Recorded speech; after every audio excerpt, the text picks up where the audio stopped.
Hello, you're watching World Talks on TVP World. My name is Sascha Fahbarch. I love Poland very much, and history is about Polish-Hungarian friendship. Hungary's Prime Minister Péter Magyar set a warm tone in Warsaw as he framed his first foreign visit as a reset in relations between Budapest and its European partners. Now, the Hungarian Prime Minister used the trip to underline a strongly pro-EU message while distancing himself from the political legacy of Viktor Orbán. Joining me now to discuss the impact of the trip is Maria Skóra, Associate Researcher at the Institut für Europäische Politik in Berlin. Welcome to the program. Yeah, good morning. So there's a lot of interesting quotes here from this trip. I mean, it was historic on many levels, but I do want to start and share with you and our audience one of these sound bites, clips Magyar did for TVP, the Polish broadcaster, just to give us some context. Let's roll that now.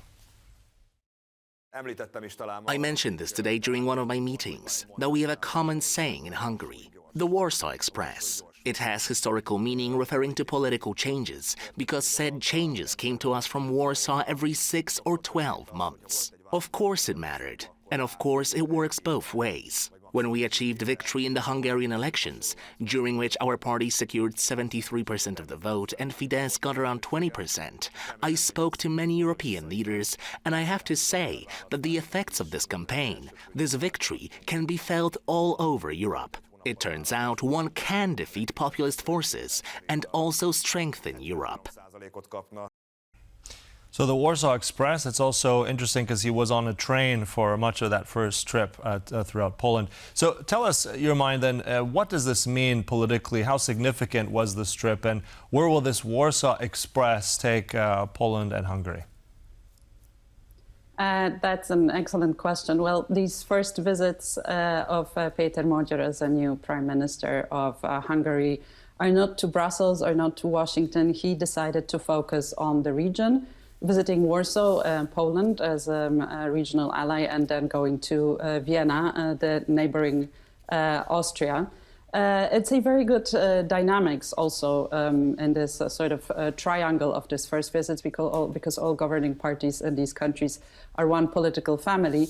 But indeed, the visit to Poland has this very symbolic dimension, and it was also very symbolic because Magyar was not only in Warsaw but also in Krakow and Gdańsk. He met with Lech Wałęsa together with Donald Tusk. So I think also that Poland is a certain benchmark for the Hungarians. These train trips are not a coincidence. This is a remarkable development through EU funds in Poland, the remarkable economic growth of Poland that Magyar wants to show his domestic audiences, to show how much Hungary has missed out on during 16 years of Viktor Orbán. Let's remember that fighting corruption, fighting embezzling of European funds, frozen European funds, as well as stagnation of Hungarian economy were main topics, one of the main topics of the campaign, and they brought TISA support. So showing Poland as a sort of counterexample, how you can develop as a similar country in the sense of history, a region, how we can successfully develop and overcome an national conservative Eurosceptic government is the key point, less to Poland, but more to Magyar's domestic audience, in my view. Mm-hmm. And also, you mentioned there, I mean, there are many layers to that trip, starting in Krakow, so we had a bit of that, also meeting the cardinal there, Cardinal Risch, so the spiritual, the temporal, the political, ultimately, all of this. Also bringing quite a large part of his cabinet. I believe it was 6 ministers out of 16, if I'm not mistaken. So again, and I want to ask on the next point here, what the Prime Minister, what Donald Tusk said when they were meeting together in Warsaw, that he counts on Hungary, I think, for friendly and when necessary, critical cooperation. How do you interpret what he means by critical? What does he mean there? Well, the elephant in the room is the Hungarian position on Ukraine. Under the Viktor Orbán, it was pretty hostile. Viktor Orbán was also using the ongoing war in Ukraine, Russia's full-scale invasion of Ukraine, in his campaigns, on fear-mongering, as an excuse to overuse his executive powers in the state of danger. He was blocking EU support to Ukraine, also highlighting still unresolved issues between Hungary and Ukraine regarding the Hungarian minority in Transcarpathia. So this was not a good relationship, and Péter Magyar promised in the campaign to fix relationships with Ukraine. However, his mandate for more is also limited because the majority still in Hungary, majority of people would oppose this government unblocking, for example, the accelerated procedure for EU memberships for Ukraine, would also not agree to supporting Ukraine financially by Hungary, more financial support, and definitely against military support. So this legacy of Viktor Orbán's Ukraine policy is still reflected in popular attitudes, and this is something Donald Tusk and Péter Magyar talked about.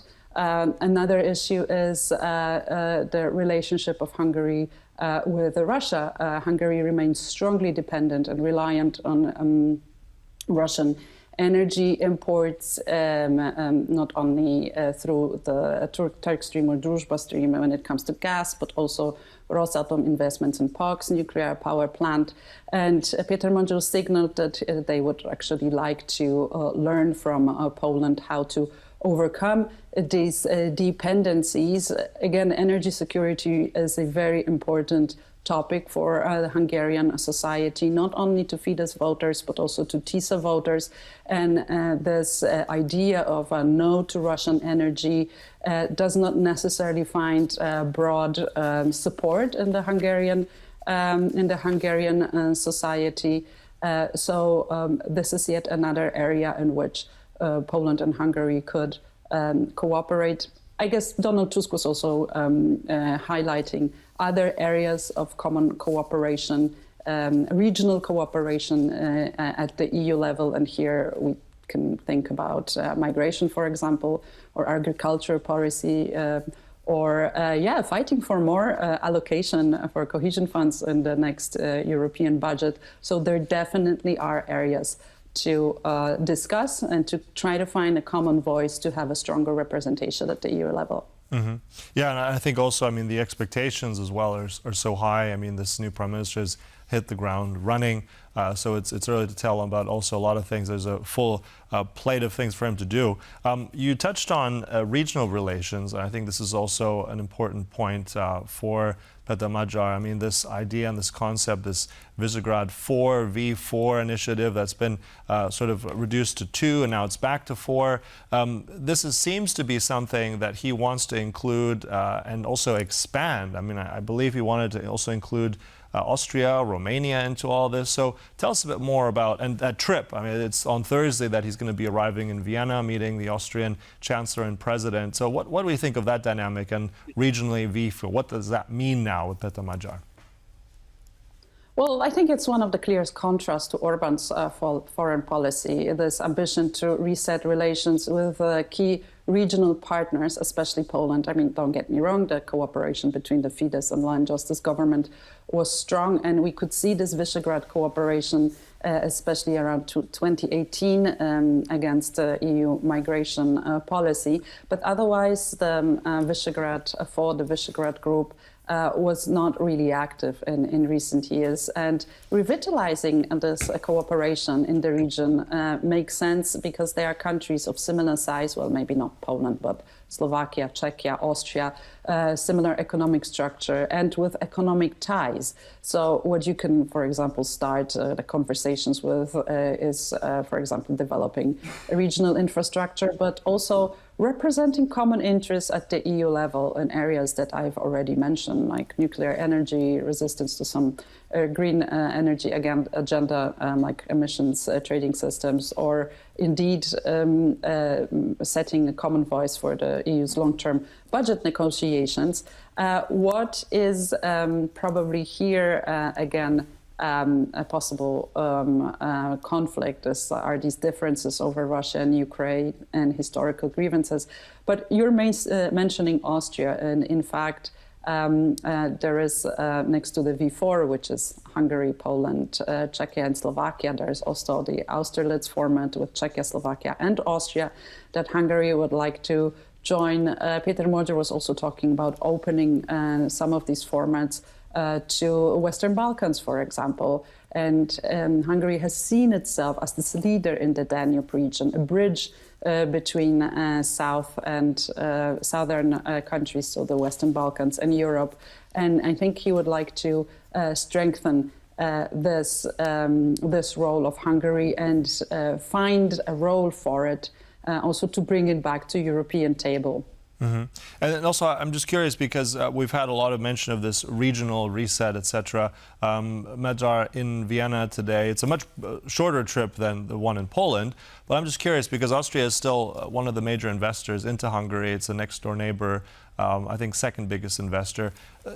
What do you think? The dynamic, will Budapest sort of lean more towards Warsaw now after this trip? Is it leaning also towards Vienna? Can it do both? Where's the direction going to be? I don't think one excludes another, but as you mentioned, the lengths of the trips already say something are already symbolic. And this new start between Poland and Hungary was announced during the campaign. We also saw Donald Tusk and Péter Magyar in the Munich security conference already talking about relaunching this cooperation. So for historic reasons, also this 1,000-year Polish-Hungarian friendship invoked so often, it's easier to build a Polish-Hungarian partnership, although Hungary also sees itself with Austria as sharing a common historical legacy of the closest neighbor. So I think there are prospects for both, especially that, as I mentioned, the political constellation is also positive for it. Both Civic Platform, TISA, and FLP belong to one political family, so there is a lot to unpack in the coming months. And also, I think significant that Magyar explicitly, I think, said yesterday that Russia is a threat for Europe. Quite a difference from Viktor Orban. So we'll close it there. Thank you so much. Pleasure having you. Maria Skóra there, Associate Researcher, Institute for European Politics in Berlin. Thank you. Thank you so much. And thank you for watching. That concludes World Talks, but stay right here on TVP World for more. Goodbye.